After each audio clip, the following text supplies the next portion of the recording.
Well, hello everyone. This is Lawrence. I'm here to do another video for the Facebook page Elton John, the Elton Nights, which is a Facebook page dedicated to the music of Sir Elton John and lyricist Bernie Taupin. Every Wednesday, fans submit reviews, thoughts of their work. Last week, I started a three-part series of Elton John and his association with country music, or how some of his songs have a country vibe feel. And I focused on three songs and talked about those. I will post that video below in the link. And this was put to be a 2, 3, maybe 4-part series. And the second part was put to be today, but I changed my mind. I wanted to do something else, but next week I'll pick up on the country theme. I want to talk about this album. Came out in 1976, Blue Moves. Not to review the album, but to comment on when it was issued on CD and reissued properly on CD again. The first time around, it was very shoddy because while it was a double album, Elton's second double album, the first issue of the album on CD. Oh, I got something buzzing here. Let me cut that off real quick. They chopped off 3 songs to put it on one CD. Okay, I guess there was so much music that to include the songs they chopped off, it would have been issued too. So the record company was being really shoddy towards Elton, towards this album, and giving it short change on the first CD issue. And so it just boggles the mind, why not just, if you have to put it on 2 CDs, then do so. Instead of, this crap right here, 1 CD, chop off 3 songs and just do the standard record company label there, okay? The 3 songs that were not included on the first issue was Shoulder Holster, the wide eye and laughing. And what's mind-boggling is Cage the Songbird was also not included, and that is one of the best songs on the album. Why would you exclude that? If I sat on the committee, well, of course, to decide this, of course, I would tell them, "Hey, idiots, just release it as a double CD."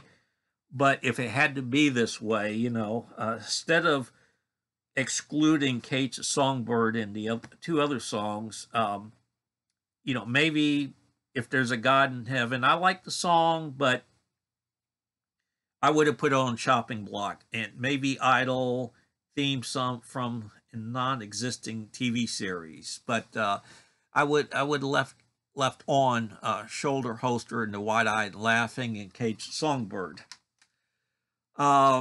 So I don't know the exact year the first issue of Blue Moves on CD came out. In the early 90s, early to mid 90s, Elton's entire catalog from 1970 to 75 was reissued on CD, where it was like remastered or cleaned up. And producer Gus Duggan wrote extensive liner notes about that process and about the recordings of the albums. That was very nice into the booklet. So, from Empty Sky to Captain Rocket the Westies had that treatment, or it may have been up to Captain Fantastic. Okay. And it was called The Classic Years. And then later, the standard Blue Moves reissue on CD came out that was very shortcut, very shabby towards Elton and his work, and with the exclusion of 3 songs.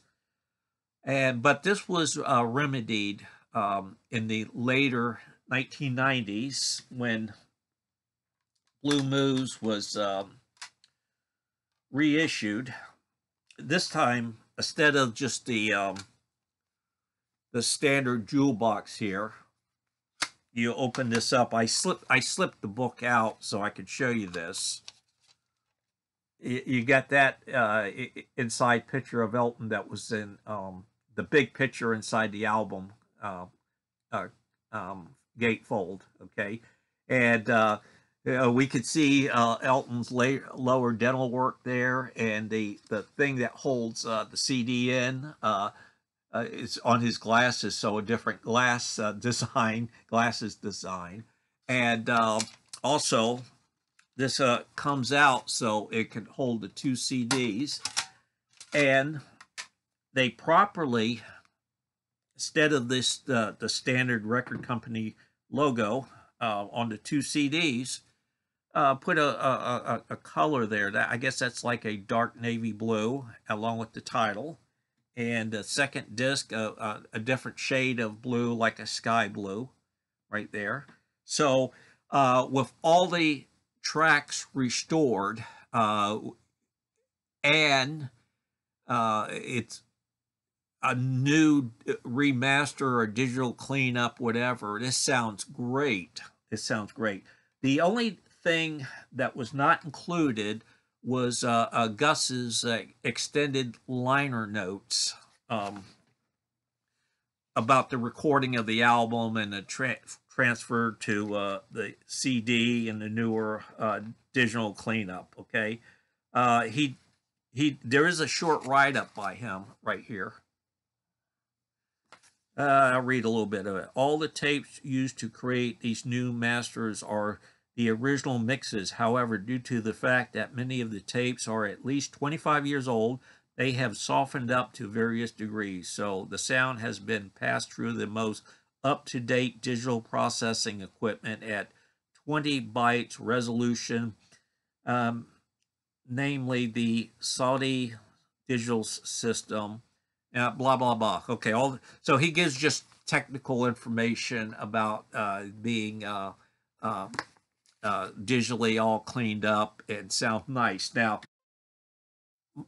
my last comment is the improvement of the sound quality between the first issue of Blue Moose on CD and this newer one. And I think the second reissue of Blue Moose came out in 1997. Okay, with all the tracks restored.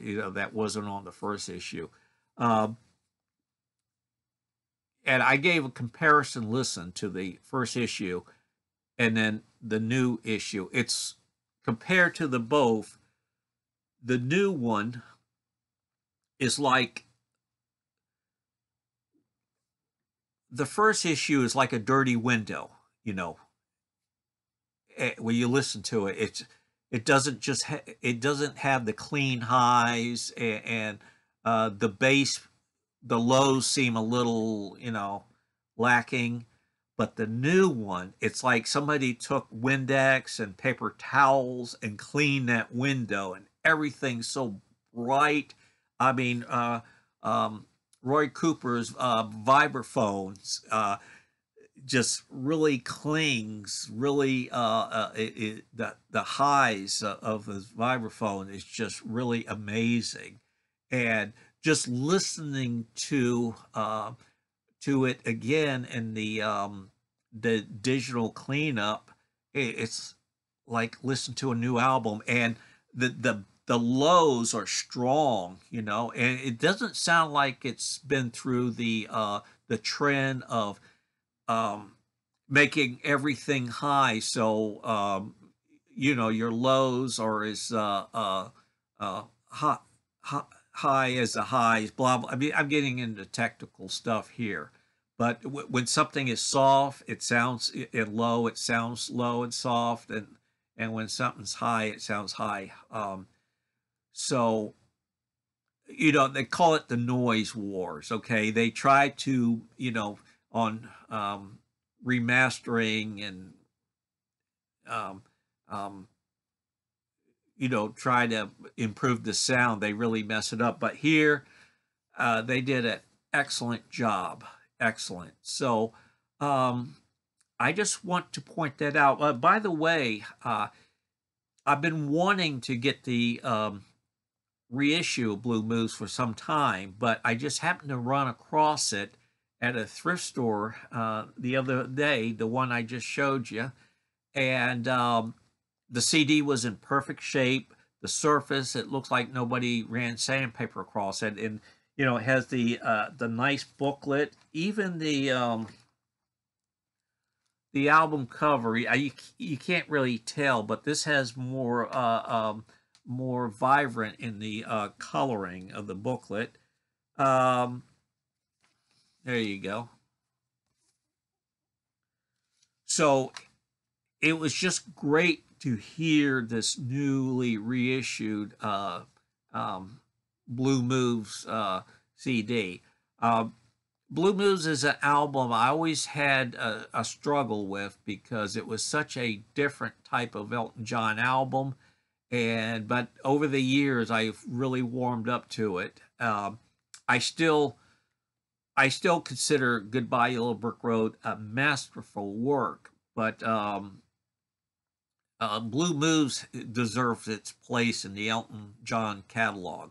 So thank you so much for watching, and please leave a comment, and please consider joining my YouTube channel as well. I do a lot of commentary on music. Thank you for watching. Have a great day. Bye-bye.